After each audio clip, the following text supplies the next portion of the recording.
Hey guys, welcome back to the channel. It's Malcolm here for Willing Computers.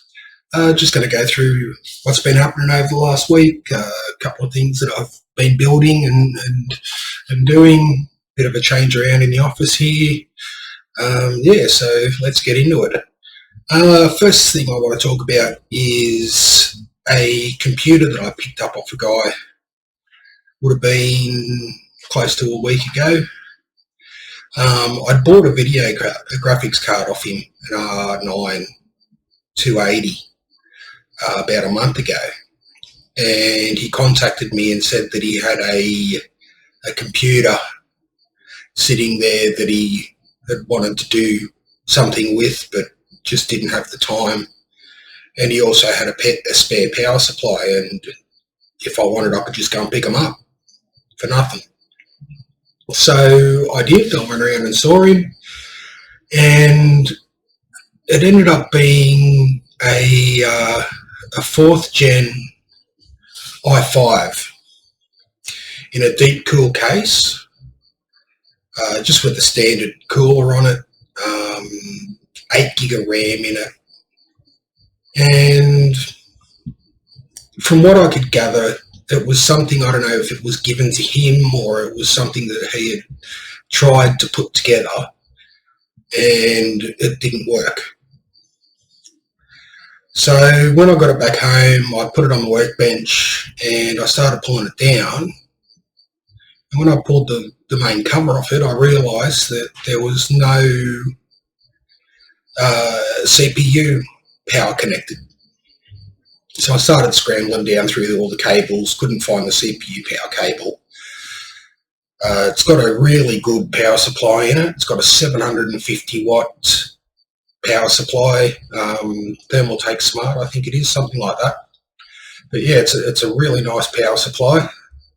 And it had gone a bit mouldy. It had been sitting in a cupboard for a while, I would say probably at least 5 years. But, and when I pulled it apart, everything looked brand new. Not a speck of dust in the CPU cooler. The motherboard was bright and shiny. It had the original thermal paste on it that had come on the CPU cooler, and it just looked like the thing had never been turned on. It was an old 4th gen, but I don't think it had ever been turned on.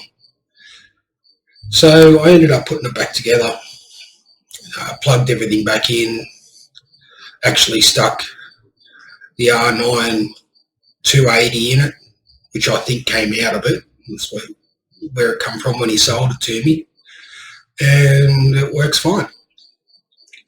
The only problem was that the CPU plugs weren't put into the header. So I rang the bloke up and I told him what I'd found, and he's moved on to a newer computer. He doesn't have any use for it, so he said in the first place that I could have it, and I just thought, out of being a good person, I would contact him and let him know what the problem was and why it didn't work for him. And he just said, oh, he doesn't need it. So basically for $100, which was the price of the GPU and the petrol that it took to get out there and back, I've got technically a brand new 4th gen i5 computer. It's an i5 4460, which they're not the greatest of processors. They're a quad-core, 4-thread, but it is what it is, and it does a reasonable job. So I've put that up for sale. So I now have 3 gaming rigs up for sale, all with R9 280s in them. I've got a one that's got a Dell motherboard in it. It's got an i7-3370 in it. It's got an R9 280. It's got 16 gigs of RAM. And it was quite interesting getting that Dell motherboard to actually completely work in another case, because when I first put it together, it was coming up with warnings on the post screen. It was telling me that there were fan failures, front panel failures, power switch failures. And it took me a while to work through everything and work out how to get around all these issues that this board, because there was no way of turning these off, that this board was throwing up these errors. Now, for the front panel error, what I ended up doing was pulling out the LED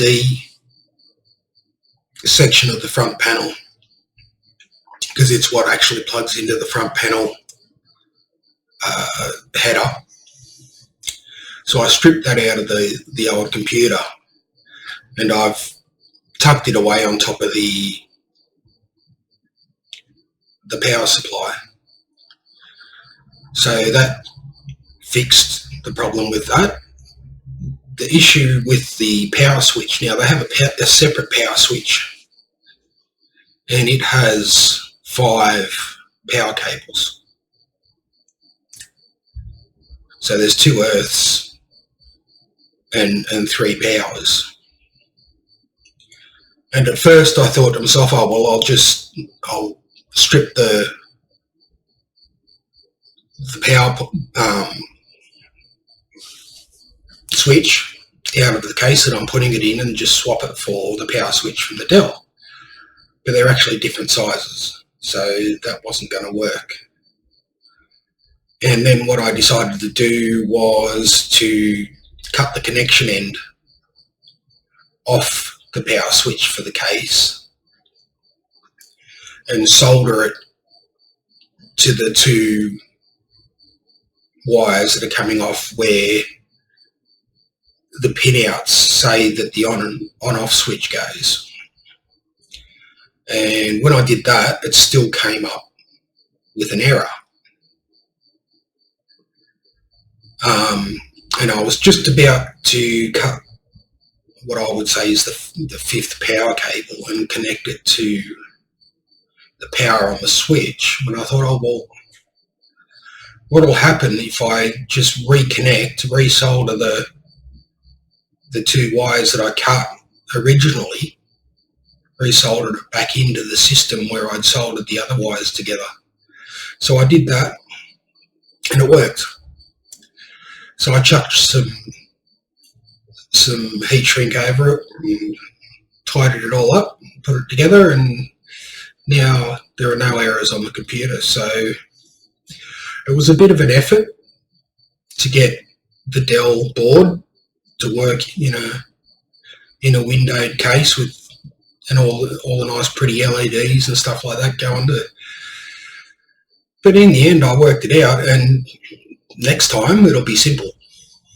I'll just strip a bit of wire back a bit of the sheath back on the 2 power cable wires, and solder in the case power to it and heat shrink it. And that's that simple. Plus putting in the LEDs, because the LEDs on the front of the Dells, you would think that they were for hard drives. There's 4 LEDs, they say 1, 2, 3, 4, and they flash in different sequences. And to the untrained person, you would think that they were for hard drives, but they're not. They're actually error message LEDs.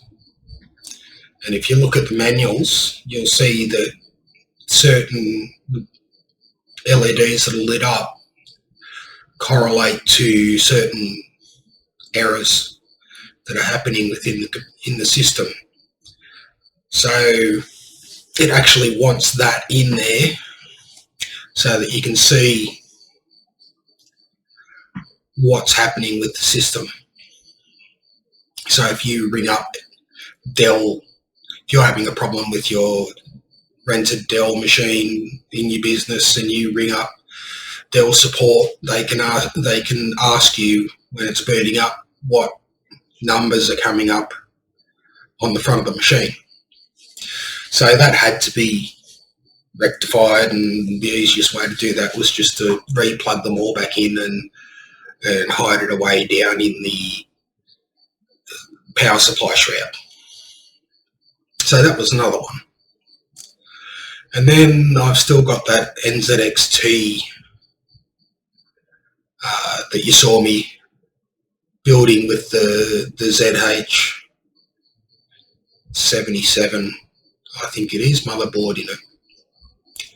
So all three machines have now been completely resolved of any issues. Everything's working perfectly in them. They can all go online to be sold, and hopefully I can get a bit of profit in. It's been a good month now since I've actually sold a system, so getting a bit of money in would be a good thing. Literally, I need it.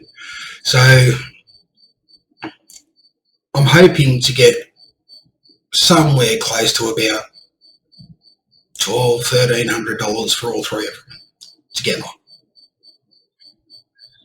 And that'll put a bit of money back into the business, and I can go out and I can buy some more stuff, and I can start building some other things and move on with some things. Now you might notice that things look a little bit different behind me here. I'm still in the garage. I've just decided to move my office around a bit. I was set up over to my left before, and I was facing away to the left, and you would have been able to see the door into my house, which is now on my right. Behind me you can see the roller door that goes out to the front of the property.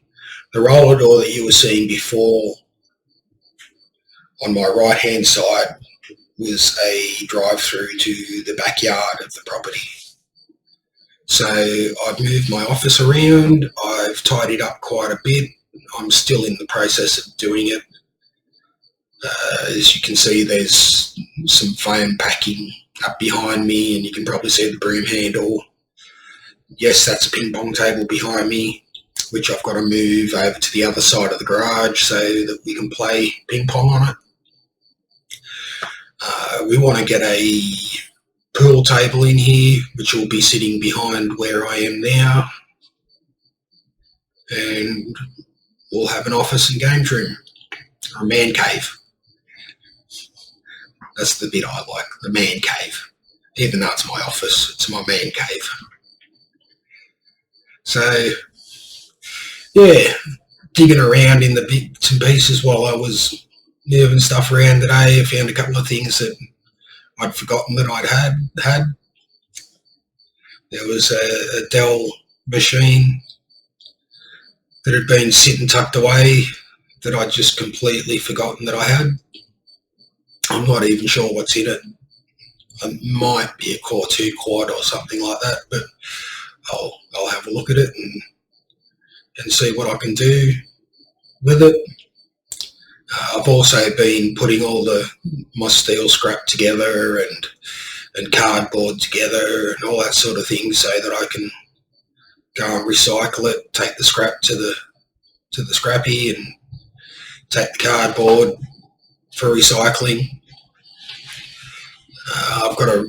When I go down to the scrappy, I've got a tub here of aluminium and copper that I want to take down there and see what he'll give me for that.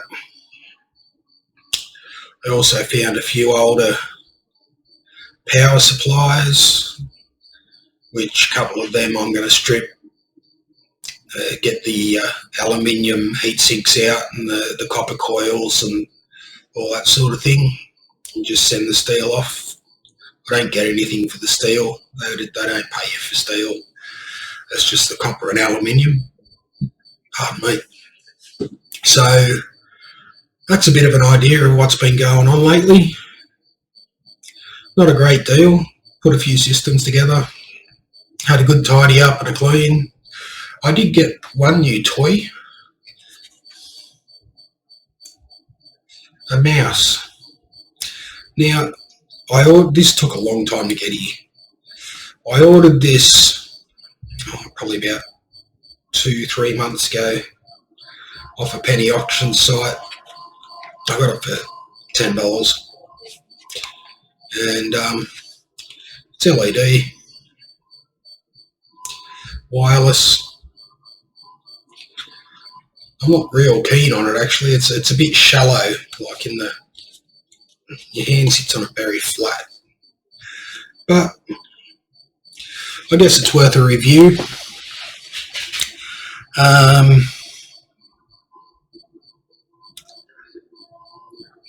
I'm trying to read what the name of it is. It's a Vin Quio A2. And as I said, it's got LEDs in it. So I might give it away. Well, not give it away, but put it with one of the computers. It's a little extra. It looks good.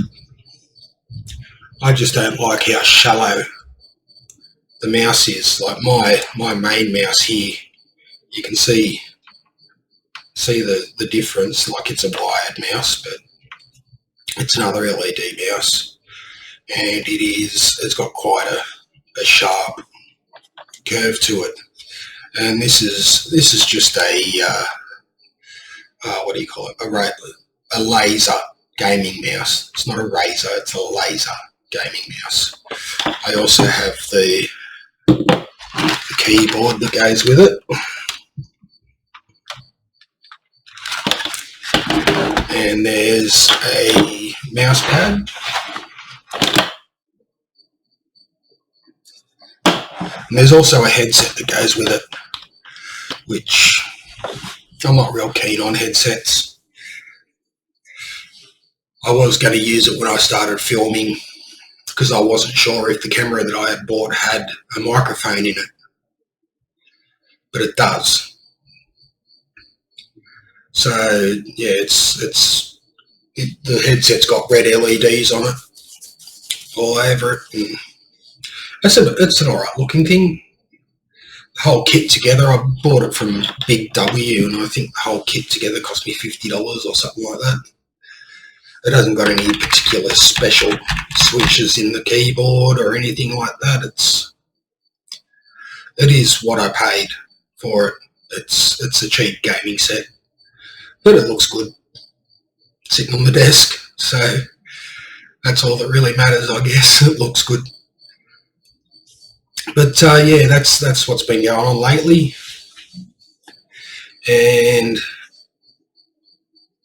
there's not much more for me to tell you at the moment until such times as actually there is a little bit more. Went and saw me mate the other day with autism, and he wanted some RAM. He had scavenged a Socket 1151 motherboard. It was a Gen 2 1151, so it takes a Generation 8 or 9 processor. He wanted some RAM for it. It had 4 RAM slots on it. And I had some Crucial DDR4 sticks here. They were 8 gigs each, I believe. Yep. So they were 2 pairs, but both pairs had the same model number on them. So I gave them to him assuming, and I don't know yet because he hasn't found a processor to put in the board, I'm assuming that they will work in quad channel, which the board supports. So that should be good for him. He's still searching for a 8th or 9th gen CPU to put into the board. He doesn't have a great deal of money, so 9th gen you can still buy new, and they can still be quite expensive. I was searching on eBay today to see if there was anything cheap, and there was a Pentium, not an i-Series, a Pentium on there that was about $70, but it was only a dual core, hyper-threaded.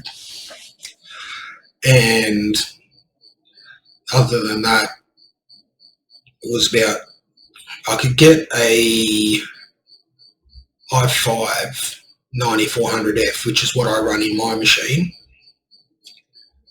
for $180 delivered. But he doesn't have that money at the moment. And then I went looking at the i8s, the 8th gen, and they were more expensive than the 9th gen. So he's just going to keep looking for a while and see what he can pick up. He also told me that he found a 6th gen motherboard with a processor and some RAM in it, and he was hoping that maybe I would, if I had an 8th or a 9th gen processor, I would swap him. But at the moment I don't have one. Otherwise I probably could have worked something out with him. But I said to him, if he tests the board and the processor, and if it works, then maybe I'll be able to give him a bit of cash for it, and that can go towards getting a processor. And then he was all up in arms because he didn't have any thermal paste to put on the CPU. And I just said to him, well, look, just to test the board and the CPU, you don't need thermal paste. You can sit the cooler on it, tighten it down, you can get into BIOS, and you're not going to kill the processor. They have throttling controls built into them these days. Pardon me. And you don't have to worry about hurting the processor, especially when just going to CMOS. You can even load up Windows. Just don't push it too hard. I have plenty of thermal paste here. I can fix it later on if it works. So yeah, another part of that story is that when I went and saw him, I gave him that 32 gigs of RAM. He gave me 3 Dell computers. One of them is an i3 4th gen, one's an i7 4th gen, and the other one's a i7 3rd gen. So the i3, I've got an i5 processor here that I can put into that. I've got a couple of cases here. I might even just sell them off as a cheap system for somebody with a 19-inch screen and a new keyboard and mouse for, or what, it was $160 worth of RAM. I've got 3 computers. So it was about $55 each, a little bit more, $60, not even that. So I could sell them off for $150, $200. Something cheap. But anyway, that's about it for this week until I actually sell some stock. I'm kind of in a position where I'm not doing much. That's why I've gone around and tidied up and moved my office around. And yeah, but anyway, thank you for watching. If you enjoyed the content, please give me a thumbs up. If you liked watching the video, you can subscribe and you can hit that bell so you know when the next video comes up. I'm Malcolm from Willing Computers. Thank you for watching. Goodbye.